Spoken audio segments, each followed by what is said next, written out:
ಕರಣ್, ಇಷ್ಟೊತ್ತಾದ್ರೂ ನಿದ್ದೆ ಬಂದಿಲ್ವಾ? ಇವಳಿಗೇನಾಗಿದೆ? ಹೆಂಗೆ ತಿಂದು ಮಂಗನ ಥರ ಮುಖ ಮಾಡ್ಕೊಂಡು ಕೂತಿದ್ದಾಳೆ?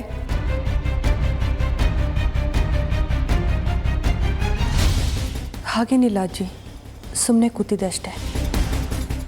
ಅದು ಅಜ್ಜಿ, ಅರ್ಜುನ್ ಮತ್ತು ಮಯೂರ್ ಇಬ್ಬರು ಹೊರಗಡೆ ಹೋಗಿದ್ದಾರೆ, ಅವ್ರಿಗೋಸ್ಕರನೇ ಕಾಯ್ತಾ ಇದ್ದೀವಿ. ಇನ್ನೇನು ಬಂದ್ಬಿಡ್ತಾರೆ. ನೀನು ಹೋಗಿ ಮಲ್ಕೋ ಅಜ್ಜಿ. ಏನು, ಅರ್ಜುನ್ ನಮ್ಮ ಇವ್ರ ಜೊತೆ ಹೊರಗಡೆ ಹೋಗಿದ್ದಾನಾ? ಹಾಂ, ಒಳ್ಳೇದಾಯ್ತು ಬಿಡು. ಹೇಗೋ ಮಯೂರಿ ಜೊತೆ ಇದ್ದಾಗ ನನ್ನ ಮೊಮ್ಮಗ ಸಂತೋಷವಾಗಿರ್ತಾನೆ ಅನ್ನೋದಾದರೆ ಯಾಕಾಗಬಾರ್ದು. ಹೋಗೋದೋಗಿದ್ದಾರೆ, ಸ್ವಲ್ಪ ಹೊತ್ತು ನಿಧಾನವಾಗಿ ಆರಾಮಾಗಿ ಮಾತಾಡ್ಕೊಂಡು ಬರಲಿ, ಪರವಾಗಿಲ್ಲ. ಪಾಪ ಮಯೂರಿಗೂ ತನ್ನ ಕಷ್ಟ ಸುಖ ಹಂಚ್ಕೊಳ್ಳೋಕ್ಕೆ ಯಾರಿದ್ದಾರೆ? ಎಷ್ಟೇ ಆದರೂ ಚಿಕ್ಕ ವಯಸ್ಸಿಂದ ಆಡು ಬೆಳೆದವರು. ಆದರೂ ಹೋಗಿ ತುಂಬ ಹೊತ್ತಾಯ್ತು ಅಜ್ಜಿ. ಯಾಕೆ ಇಷ್ಟೊತ್ತು ಮಾಡ್ತಾ ಇದ್ದಾರಪ್ಪ? ಇರಿ, ಏನಕ್ಕೂ ಒಂದು ಫೋನ್ ಮಾಡಿಬಿಡ್ತೀನಿ. ಬೇಡ ಬೇಡ ಬೇಡ, ಪಾಪ ಅವರಿಬ್ಬರು ಅಪರೂಪಕ್ಕೆ ಹೊರಗಡೆ ಹೋಗಿದ್ದಾರೆ. ಫೋನಿಗೇನು ಏನು ಮಾಡೋದು ಬೇಡ, ಅವ್ರು ಬರ್ತಾರೆ ಬಿಡು. ಅವ್ರೇನು ಚಿಕ್ಕ ಮಕ್ಕಳ ಅಲ್ವಲ್ಲ, ನೀವೇನು ಕಾಯೋದು ಬೇಡ.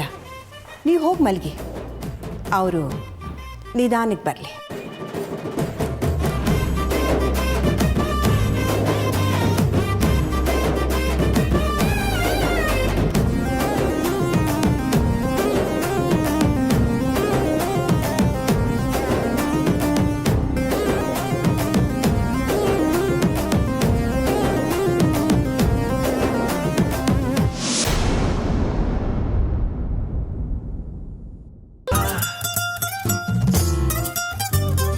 ಹೇ ಅಮೃತ, ಐಮ್ ಸೋ ಸಾರಿ, ನಿನಗೆ ಕರೆಯೋದೇ ಮರ್ತೋಯ್ತು ನೋಡು.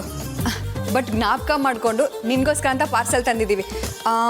ಅರ್ಜುನ್ಗೆ ವೆನಿಲಾ ಫ್ಲೇವರ್ ಇಷ್ಟ, ನಿನಗೂ ಅದೇ ಇಷ್ಟ ಆಗ್ಬೋದು ಅಂತ ಅದನ್ನೇ ತಂದಿದ್ದೀನಿ, ತಗೋ. ಏನು ಐಸ್ ಕ್ರೀಮಾ? ನನಗಿಷ್ಟ ಇಲ್ಲ.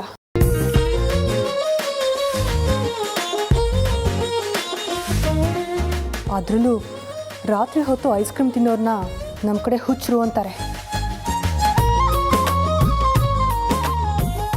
ನಾನಂತೂ ನನ್ನ ಜೀವನದಲ್ಲಿ ಇದನ್ನು ಒಂದ್ಸರಿನೂ ತಿಂದೇ ಇಲ್ಲ.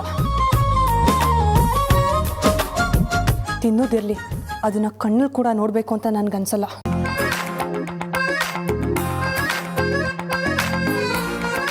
ಐಸ್ ಕ್ರೀಮ್ ಅಂತ ಐಸ್ ಕ್ರೀಮ್, ಅದು ಯಾರು ಕಂಡಿಡಿದ್ರೋ ಇದನ್ನೆಲ್ಲ. ಕಾಸು ಹಾಳು, ಆರೋಗ್ಯನೂ ಹಾಳು.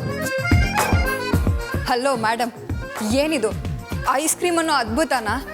ಈ ಥರ ದ್ವೇಷ ಮಾಡೋ ಹುಡುಗಿರು ಇರ್ತಾರ? ನಾನಂತೂ ಇದೇ ಫಸ್ಟ್ ಅಪ್ಪ ನೋಡ್ತಿರೋದು. ಹೋಗ್ಲಿ ಬಿಡು, ನಾನೇ ತಿಂತೀನಿ. ಹೂ ಮಯೂರಿ, ಕೆಲವರು ಇರ್ತಾರೆ. ಈಗ ನಮ್ಮ ಅಮೃತ ಅವ್ರನ್ನೇ ನೋಡಿ. ಇಲ್ಲ, ಸಂಕೋಚನ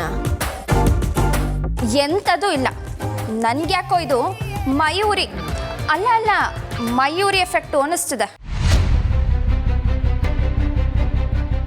ಚಿತ್ರ, ಅದೇನು ಮಾತು ಅಂತ ಆಡ್ತೀಯ ನೀನು? ಚಿತ್ರ, ಸುಮ್ಮನೆ ಮಯೂರಿನ ಯಾಕೆ ಇದಕ್ಕೆಲ್ಲ ಎಳಿತೀಯ ನೀನು?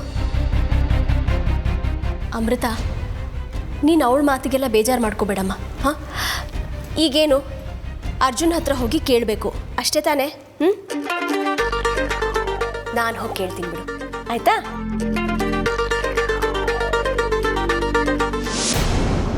ರಾಜಿ, ಏನೇ ಹೀಗೆ ಕೂತ್ಬಿಟ್ಟಿದ್ಯಾ? ಇನ್ನೇನ್ರಿ ಮಾಡಲಿ, ಎಲ್ಲ ಮುಗೀತು. ನೀವು ಯಾವ್ದಾದ್ರು ಹಳೆ ಪಾತ್ರೆ ಅಥವಾ ಚೊಂಬಿದ್ರೆ ತಗೊಂಡು ಬನ್ನಿ, ಇಬ್ರು ಸೇರಿ ತಿಪ್ಪೆ ಎತ್ತಕ್ಕೆ ಹೋಗೋಣ. ಲೇ ರಾಜಿ, ನೀನೇ ಹೀಗೆ ಮಾತಾಡ್ಬಿಟ್ರೆ ನಮ್ಮ ಗತಿ ಏನೇ? ಇನ್ನೇನ್ರಿ ಮತ್ತೆ, ನೀವು ಏನು ಮಾಡಲ್ಲ, ನಾನೇನಾದ್ರು ಮಾಡೋದಕ್ಕೆ ಹೋದ್ರೆ ಅದಕ್ಕೂ ಎಡವಟ್ಟು ಮಾಡಿ ಕಲ್ಲು ಹಾಕ್ತೀರಾ. ನಿಮ್ಮನ್ನು ನಂಬ್ಕೊಂಡ್ರೆ ನನ್ನ ಕೈಗೆ ಚಿಪ್ಪೆ ಗತಿ. ಹೀಗೆಲ್ಲ ಅನ್ಬೇಡ್ವೇ ರಾಜಿ. ಅಲ್ಲ, ನೀನೇ ನೆನೆಸ್ಕೊ, ನಾವು ಅವಳಿಗೆ ವಿಷ ಕೊಟ್ಟು ಕೊಲ್ಲಕ್ಕೆ ನೋಡಿದ್ವಿ, ತಲೆ ತಿರುಗಿ ಕೆಳಗೆ ಬಿದ್ಲು, ಮತ್ತದು ಏನಾಯ್ತೋ ಗೊತ್ತಿಲ್ಲ, ಲಬಕ್ಕಂತ ಎದ್ದು ಕೂತ್ಕೊಂಡ್ಬಿಟ್ಲು. ಕೃಷ್ಣನಿಗೆ ಎಷ್ಟು ವಿಷ ಕುಡಿಸಿದ್ರು ಏನೂ ಆಗಿಲ್ವಲ್ಲ ಹಾಗೆ. ಮತ್ತೆ ನಾವು ರೌಡಿಗಳ ಕೈಲಿ ಅವ್ರನ್ನ ಹೊಡ್ಸೋಕ್ಕೆ ಪ್ರಯತ್ನ ಪಟ್ವಿ, ಆದರೆ ಅವ್ರು ಏನು ದೆವ್ವನ್ನ ನೋಡಿದವ್ರಾಗೆ ಎದ್ನೋ ಬಿದ್ದು ಅಂತ ಓಡೋಗ್ಬಿಟ್ರು. ಅಲ್ಲಿ ಏನು ನಡೀತು ಅಂತ ನಮಗೆ ಗೊತ್ತಿಲ್ಲ. ಹೀಗೆ ನಾವು ಎಷ್ಟೇ ಪ್ರಾಮಾಣಿಕವಾಗಿ ಪ್ರಯತ್ನ ಪಟ್ಟರು ಆ ವಿಧಿ ನಮ್ಮ ವಿರುದ್ಧವಾಗೇ ಇದೆಯಲ್ಲ. ಆ ಹಿರಣ್ಯಕಶಿಪು ಪ್ರಹ್ಲಾದನ ಕೊಲ್ಲಕ್ಕೆ ಎಷ್ಟು ಪ್ರಯತ್ನ ಪಟ್ಟರು ಅವನ ಆಯಸ್ಸು ಗಟ್ಟಿ ಆಗ್ತಾ ಹೋಯ್ತಂತೆ. ಹಾಗಾಯ್ತು ಈ ಸರೋಜನ್ ಕತೆ. ಇಷ್ಟು ಸಾಲದು ಅಂತ ಈ ಹಾವು ಬೇರೆ ನಮ್ಮ ಮನೆಗೆ ಬಂದು ಸೇರ್ಕೊಳ್ತು. ಹಾವಾ? ಅದೇ ಕಣೆ, 2 ತಲೆನ ಹಾವು.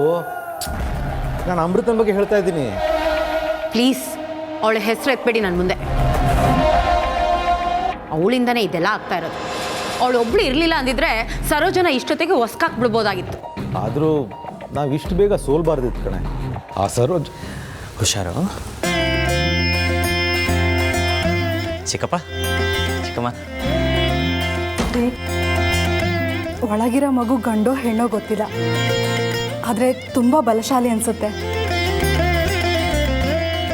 ಅವಾಗ್ನಿಂದ ಜಾಡ್ಸಿ ಒದಿತಾನೆ ಇದೆ. ನನಗೇನೋ ಝಾನ್ಸಿ ರಾಣಿ ಲಕ್ಷ್ಮೀಬಾಯಿ ಥರನೋ ಅಥವಾ ಕಿತ್ತೂರು ರಾಣಿ ಚೆನ್ನಮ್ಮ ಥರನೋ ಒಂದು ಹೆಣ್ಮಗುನೇ ಹುಟ್ಟುತ್ತೆ ಅನಿಸುತ್ತೆ ರೀ. ಸರೋಜಾ, ದೇವ್ರ ದರ್ಶನ ಎಲ್ಲ ಚೆನ್ನಾಗಾಯ್ತಾ? ಚೆನ್ನಾಗಾಯ್ತು ಅತ್ತೆ. ಹೊಟ್ಟೆಲಿರೋ ಮಗು ತುಂಬ ಜೋರಾಗಿರೋ ಹಾಗಿದೆ. ಪ್ರಸಾದ ತಗೊಳ್ಳಿ. ಜೋರಾಗಿರಲೇಬೇಕು ಚಿಕ್ಕಮ್ಮ. ಈ ಮಗು ಯಾರ ಪ್ರಾರ್ಥನೆ ಫಲ ಹೇಳಿ? ನಮ್ಮ ಅಮೃತಂದಲ್ವಾ? ಜೋರಾಗಿರಲೇಬೇಕು. ಹೌದಪ್ಪ, ಸ್ಟ್ರಾಂಗ್ ಆಗಿಲ್ದಿದ್ರೂ ಪರವಾಗಿಲ್ಲ, ಆದರೆ ಹಾವಿನ ಥರ ಬುಸ್ಕುಟ್ಕೊಂಡು ಬರದೇ ಇದ್ರೆ ಅದೇ ನಮ್ಮ ಪುಣ್ಯ. ರೀ, ಅಮೃತ ಅಂದ ತಕ್ಷಣ ನೆನಪಾಯ್ತು. ಅಮೃತನ ಜೊತೆ ಮಾತಾಡಬೇಕು ಅಂತ ತುಂಬ ಅನಿಸ್ತಾ ಇದೆ. ಒಂದು ಫೋನ್ ಮಾಡಿಕೊಡ್ರಿ.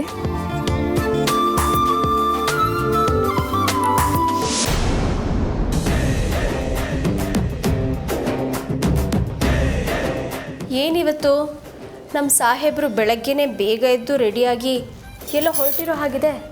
ಅಮ್ಮ, ಹೊಸ ಶರ್ಟ್ ಬೇರೆ. ಏನಪ್ಪ ದೊರೆ, ಯಾವ ಕಡೆ ಸವಾರಿ? ಏನಿಲ್ಲ ಕಣೋ, ಇಲ್ಲೇ ದೇವಸ್ಥಾನಕ್ಕೆ ಹೋಗಿ ಬರೋಣ ಅಂತ. ದೇವ್ರಿಗೂ ನಂದು ಅದೇ ಬಟ್ಟೆಲಿ ನೋಡಿ ಬೇಜಾರಾಗಿರುತ್ತಲ್ಲ, ಅದಕ್ಕೆ ಹೊಸ ಶರ್ಟ್ ಹಾಕ್ಕೊಂಡೆ. ಏನೋ ಕಾರಣ ಇವನು ದೇವಸ್ಥಾನಕ್ಕೆ ಹೋಗೋದು ಅಂತಿದ್ದಾನೆ. ಅಲ್ಲಿ ಅವಳು ನೋಡಿದ್ರೆ ಹಾಗಂದ್ಲು. ಏನು ಅಮ್ಮ ಮಗ ಇಬ್ಬರು ಗುಸ್ಗುಸು? ಏನು ಸೀಕ್ರೆಟಾ? ಸೀಕ್ರೆಟ್ ಎಲ್ಲ ಏನಿಲ್ಲಪ್ಪ. ನೀನು ನಿಜವಾಗ್ಲೂ ದೇವಸ್ಥಾನಕ್ಕೆ ಹೊರಟಿದ್ದೀನಾ? ಹ್ಞೂ ಕಣೋ ಅಣ್ಣ, ಮರ್ತ್ಬಿಟ್ಯಾ? ಇವತ್ತು ಮಯೂರಿ ಬರ್ಡೇ ಕಣೋ. ಅವಳೇನೋ ಆಸೆಯಾಗಿ ದೇವಸ್ಥಾನಕ್ಕೆ ಕರ್ಕೊಂಡು ಹೋಗು ಅಂತಂದ್ಲು, ಅದಕ್ಕೆ ದೇವಸ್ಥಾನಕ್ಕೆ ಕರ್ಕೊಂಡು ಹೋಗ್ತಾ ಇದ್ದೀನಿ. ಏನು, ನೀನು ಮಯೂರಿ ಹೋಗ್ತಾ ಇದ್ದೀರಾ? ನೀವಿಬ್ಬರೇ ಹೋಗ್ತಿದ್ದೀರಾ? ಹ್ಞೂ ಅಮ್ಮ, ಯಾಕೆ ಹೋಗ್ಬಾರ್ದಾ? ಹೋಗ್ಬೋದಪ್ಪ, ಹಾಗೇನಿಲ್ಲ. ಆದರೂ ಆಗಲೇ ಅಮೃತ ನಿನ್ನ ಜೊತೆಗೆ ದೇವಸ್ಥಾನಕ್ಕೆ ಹೋಗಬೇಕು ಅಂತ ಹೇಳ್ತಿದ್ಲು. ಮೋಸ್ಟ್ಲಿ ನೀನು ಅವಳ ಜೊತೆಗೆ ಹೊರಟಿದ್ದೀನೋ ಅಂತ ಅಂದ್ಕೊಂಡ್ವಿ ಅಷ್ಟೇ. ಏನು, ಅಮೃತ ಜೊತೆನಾ? ನೋನೋ, ಅದೇನಿದ್ದಿದ್ದೆ.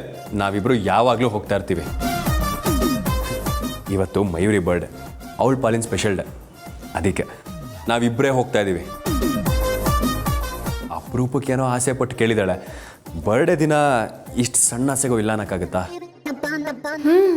ಅದು ಸರಿ ಬಿಡು. ಸರಿ ಅಮ್ಮ, ಲೇಟ್ ಆಯಿತು, ನಾನು ಹೊರಡ್ತೀನಿ. ಮಯೂರಿ ಆಗಲೇ ರೆಡಿಯಾಗಿ ಕಾಯ್ತಾ ಇದ್ಲು. ಲೇಟ್ ಆದರೆ ಗೊತ್ತಲ್ಲ ಅವಳ ಸ್ವಭಾವ. ಸರಿ, ನಾನು ಬೇಗ ಹೋಗಿ ಬರ್ತೀನಿ. ಬೈಕ್ ನೋಡೋಣ. ಹಾಂ, ಇದೇನೋ ಕಾರಣ ಇವನು ಹೀಗೆ ಅಂದ್ಬಿಟ್ಟು ಹೊಟ್ಟೋದ. ಪಾಪ ಅಮೃತಂಗೆ ಗೊತ್ತಾದ್ರೆ ಎಷ್ಟು ಬೇಜಾರು ಮಾಡ್ಕೊಳ್ಳಲ್ಲ ಅವಳು. ಹ್ಞೂ ಅಮ್ಮ, ಇವ್ನು ಯಾವಾಗ ಹೇಗಂತ ಅರ್ಥನೇ ಮಾಡ್ಕೊಳಕ್ಕಾಗಲ್ಲ. ಬೇಟೆ ಹತ್ತಿರ ಬರ್ತಾ ಇದೆ. ಈ ಸಾರ್ತಿ ಬೇಟೆ ಯಾವುದೇ ಕಾರಣಕ್ಕೂ ನಮ್ಮಿಂದ ತಪ್ಪಿಸ್ಕೋಬಾರ್ದು ನಾಗ. ಇಷ್ಟು ದಿನ ಆದಮೇಲೆ ಮಗಳು ನೆನಪು ಬಂತ. ಅಮೃತ, ನೀನನ್ನು ಮರ್ತಿದ್ರೆ ತಾನೇ ನೆನಪು ಮಾಡ್ಕೊಳ್ಳೋಕೆ. ಈ ನಿನ್ನ ಉದ್ದಟತನ ತೋರಿಸಿ ನನ್ನ ಎದುರುಗಡೆ ನಿಂತು ಮಾತಾಡೋ ಪ್ರಯತ್ನ ಮಾಡಿದ್ರೆ ಪರಿಣಾಮ ಏನು ಅಂತ ಗೊತ್ತಾಯ್ತಲ್ವಾ?